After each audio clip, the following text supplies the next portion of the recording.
예, 이번 시간에 우리 소득금액 계산 쪽 정리하도록 하겠습니다. 372페이지가 되겠습니다. 자, 우리 먼저 소득금액 조정 합계표 관련되는 부분과 명세서입니다. 각종 조정 명세서상에 세무조정 사항을 기입하고 집계하고 필요에 따라서 조정 명세서 계산 근거를 첨부할 수 있는 서식이 됩니다.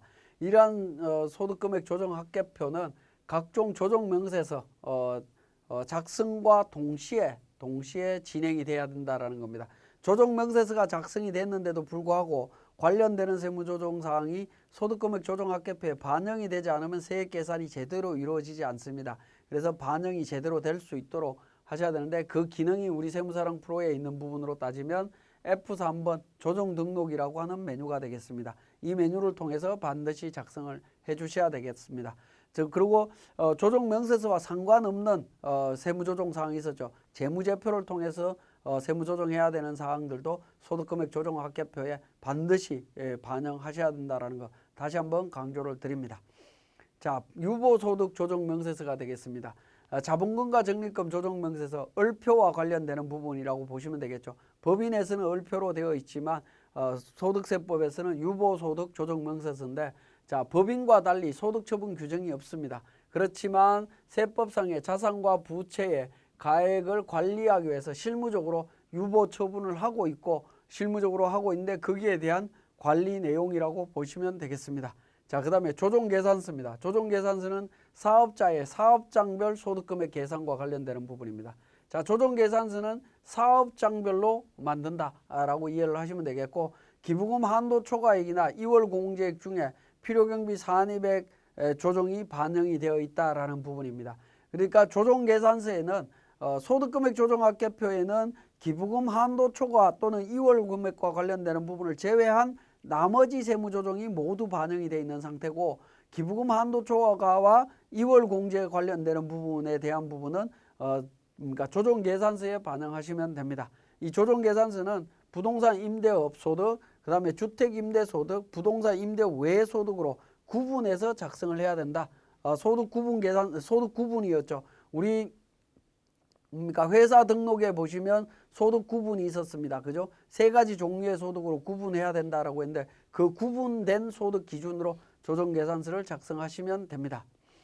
자, 공동사업자 소득 분배 명세서가 되겠습니다.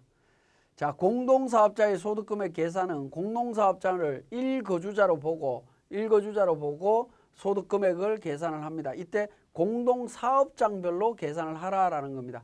공동사업장별로 따로 계산을 합니다. 자, 그래서 뒤에서 살펴보겠습니다만 어쨌든 공동사업장별로 합니다. 자, 공동사업 합산과세인데 손익 분배 비율이 큰 공동사업자의 소득금액으로 봐서 과세를 합니다. 분배 비율 등이 사실과 현저하게 다른 경우나 조세 회피 목적으로 경영하는 경우에만 적용을 합니다. 그러니까 이 공동사업 합산과세가 적용되는 사유가 이 부분입니다. 그죠?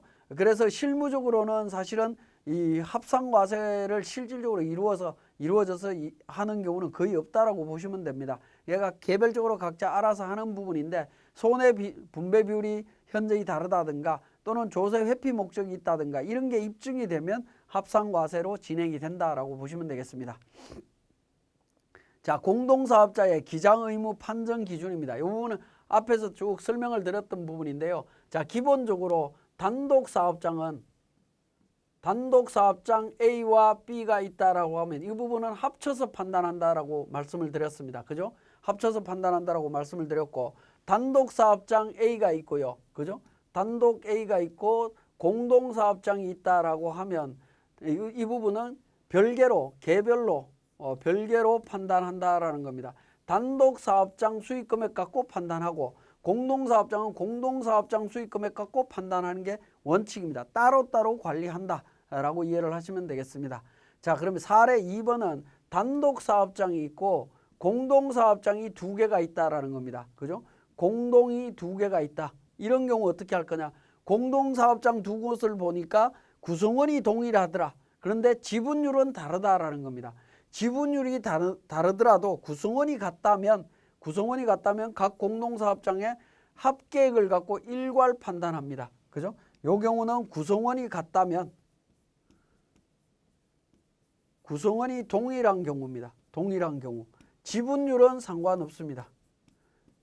지분율은 상관없다. 이렇게 이해를 하시면 되겠습니다.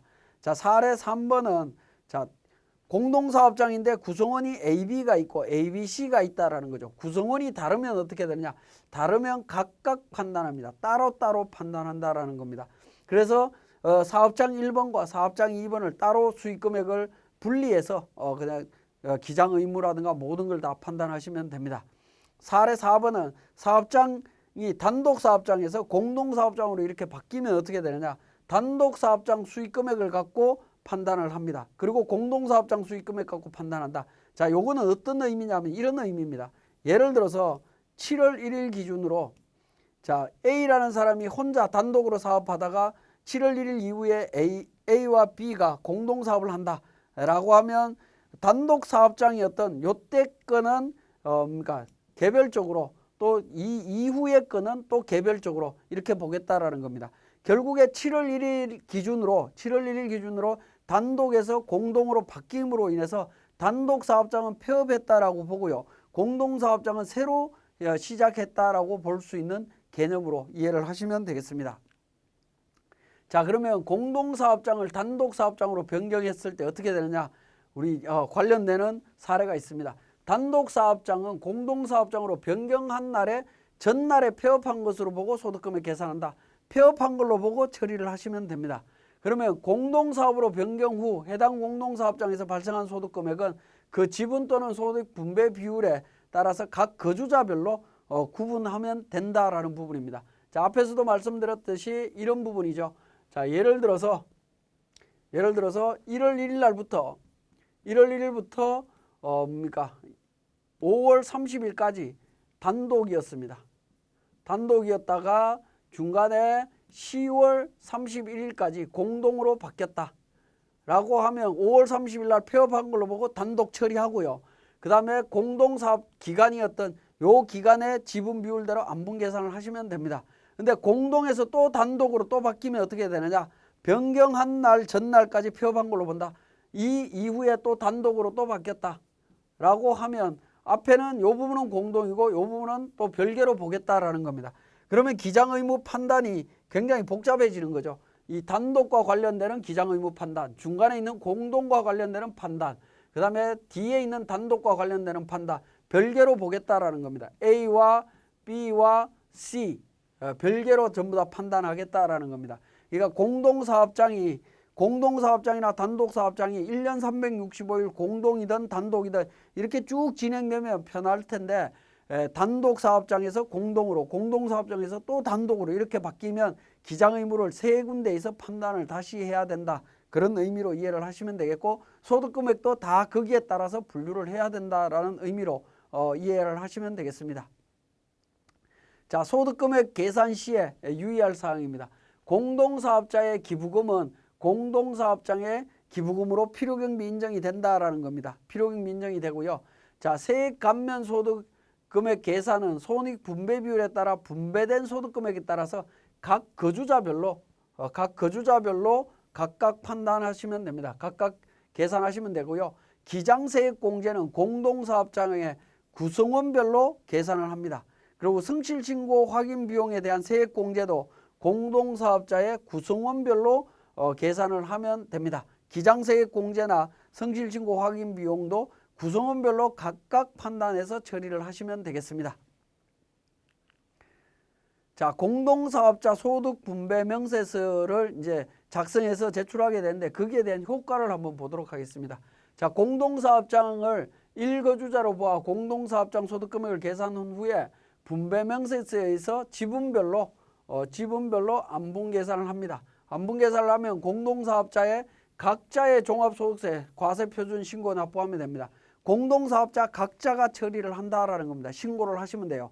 그러니까 소득금액만 사업장에서 계산해서 그대로 나눠 갖고 홍길동이 얼마, 김철수 얼마 이렇게 구분 지어지면 그 구분 지어진 금액을 기준으로 각자 종합소득세 신고하시면 됩니다.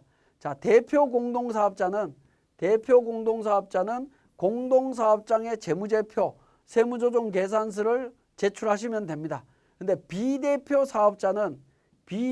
공동사업자는 분배된 소득금액을 기준으로 그냥 신고 납부만 하시면 됩니다. 신고 납부만 하시면 된다라는 겁니다. 자, 그 다음에 공동사업 구성원의 건강보험료가 필요경비로 인정이 되느냐는 부분인데 필요경비에 산입이 된다라는 부분이고요. 공동사업자 토지 등 매매 차익 예정신고 방법 어떻게 되느냐. 예정신고는 공동사업자별로 제출을 하셔야 됩니다. 물론 지분 비율로 제출을 해야 되겠죠. 그죠? 지분 비율로 각각 신고서를 제출하셔야 됩니다. 그렇지 않고 일괄해서 공동사업자 대표자가 한 사람만 제출하게 되면 요거는 다른 구성원들은 미제출로 문제가 생길 수 있습니다. 그래서 토지 등 매매 차익에 대해서 예정신고 하실 때 일괄 제출하는 것이 아니라 공동사업자별로 제출하셔야 된다는 거 기억하셔야 되겠습니다. 자, 지금까지 설명드렸던 내용을 통해서 우리 세무사랑 프로에서 다시 정리하겠습니다. 자, 교재 372페이지에 소득금액 조정 합계표 및 명세서가 되겠습니다. 각종 조정 명세서라든가 세무조정이 모두 완료되고 나면 소득금액 조정 합계표 및 명세서를 한번 확인하시면 됩니다. 지금 우리가 보는 이 세무조정은 사례마다 모든 세무조정을 전부 다 반영을 했기 때문에 세무조정 사항이 이렇게 많습니다. 근데 실무에서는 이렇게 많은 세무조정은 발생하지 않습니다. 많아야 5, 6개 정도 세무조정이 나오는 부분이기 때문에 세무조정 사항이 누락되지 않도록 주의를 하시고 또 관련되는 세무조정이 반드시 소득금액 조정합계표에 반영될 수 있도록 신경 써주시면 되겠습니다. 자, 이렇게 소득금액 조정합계표가 완성이 되고 나면 소득금액 조정합계표에 있는 유보와 관련되는 부분, 추인과 관련되는 부분을 우리 유보소득 조정명세서를 통해서 정리를 하시면 됩니다. 자, 유보소득 조정명세서에서 보시면 이제 전년도 유보잔액에 보시면 전년도 유보잔액이 남아있죠. 이 기말잔액이 불러오기를 통해서 작성하시게 되면 자동으로 반영이 됩니다. 근데 자동으로 반영이 되는데 우리 소득금액 조정합계표에 있는 유보와 관련되는 부분, 전년도에 있는 유보조정명세서에 있는 기말잔액이 과목이나 사항이 일치될 때는 서로 연결이 되겠지만 서로 일치되지 않는 경우도 있습니다. 금액들이 우리 프로그램에서 잘 인식이 안 돼서 연결이 안 되는 경우들이 있는데 연결이 안 될 때는 여러분들이 수동으로 연결시켜서 특히 전기분 기계장치 관련되는 부분 한도초가 2,350만 원이 당해연도에 추인된 금액이죠. 이런 부분들이 딴 데 가 있다라고 하면 서로 연결해서 잔액들을 비교해 주시면 될 것 같습니다. 그렇게 처리를 해 주시면 되겠고요. 자, 그 다음에 유보 관련되는 부분 정리해서 기말 잔액을 확인하시면 됩니다. 자, 이렇게 유보소득 조정명세서 작성을 했고요. 그 다음에 조정계산서로 갑니다. 조정계산서에서 F12 불러오기를 통해서 작성을 하게 되는데 이 소득 구분과 관련되는 부분은 기본적으로 우리 회사 등록에 있는 소득 구분 부분이 있죠. 15번의 소득 구분 사업소득으로 되어 있습니다. 이 사업소득으로 되어 있으면 사업소득과 관련되는 부분이 반영이 된다라고 보시면 되겠네요. 그런데 만약에 사업소득으로 되어 있지 않다라고 하면 조정계산서 작성하실 때 보면 30번이라든가 32번으로 되어 있을 때는 그 소득 구분과 동일하게 맞춰서 정리를 해 주셔야 되겠다라는 겁니다. 그래서 소득 구분은 회사 등록과 일치되도록 해서 정리를 해 주시면 되겠고 대리 구분은 기장은 세무대리인들이 기장을 하는 경우와 신고만 하는 경우 그 다음에 세무조정을 자기가 조정하는 경우 해서 구분해서 정리를 해 주시면 되겠습니다. 기장이나 신고의 경우에는 하단 부분에 세무대리인의 정보가 반영이 될 수 있습니다. 자, 375페이지에 있는 공동사업장 분배명세서와 관련되는 부분이 되겠습니다. 자, 공동사업장 분배명세서는 380페이지에 있습니다. 자, 백두무역 상사에 다음과 같이 공동사업을 운영하고 있다. 홍길동, 백두산에서 35% 대 65% 되어 있습니다. 자, 그러면 일단 공동사업이기 때문에 공동사업일 때는 회사 등록에서 우리 공동사업장 여부 14번에 있는 여로 일단 먼저 체크를 합니다. 체크를 하신 다음에 개인조정의 공동사업장 분배명세서로 갑니다. 자, 공동사업장 분배명세서를 작성하실 때에는 기본적으로 CF, 컨트롤 F12 해서 전년도 자료부터 일단 먼저 불러옵니다. 먼저 불러오신 다음에 옆에 있는 F12 당해 연도 수익 금액을 불러오게 되면 자동으로 반영되는 것을 확인하실 수가 있습니다. 그렇게 확인을 하실 수가 있는데 이때 주의하실 부분은 12번에 신고 유형 코드가 있습니다. 신고 유형 코드가 자기 조정인지 외부 조정인지 관련되는 부분을 정확하게 일치를 시켜줘야 우리 조정 계산서에 있는 정보를 통해서 반영을 하실 수가 있다라는 겁니다. 이렇게 반영을 하시면 되겠고, 그 다음에 자료가 불러왔는데 분배율에 따라서 계산을 했는데 소득금액이라든가 이런 부분들이 차이가 생길 수 있습니다. 여기 하단 부분에 보시면 소득금액 차이라고 해서 1원이 차이가 나죠. 1원이 차이 나는 부분은 중간에 보시면 차액 조정이라고 하는 부분이 있습니다. 차액 조정이라고 하는 버튼을 통해서 정리를 하시게 되면 그러니까 지분율에 따라 갖고 그 지분율 큰 쪽에서 반영이 되도록 되어 있습니다. 그 다음에 출자 지분율도 소수점 두 자리까지 계산하다 보니까 지분율이 0.01% 정도가 차이가 생길 수가 있겠죠. 그러한 경우에 출자 지분율 자리수 두 번째까지 해서 확인 버튼을 통해서 정리를 해 주실 수 있다라는 겁니다. 그리고 공동사업장과 관련되는 가산세나 원천징수세액이 있다라고 하면 관련되는 부분을 같이 분배해 주시면 되겠습니다. 자, 지금까지 우리 공동사업자 소득분배명세서에 대한 부분 설명을 드렸습니다.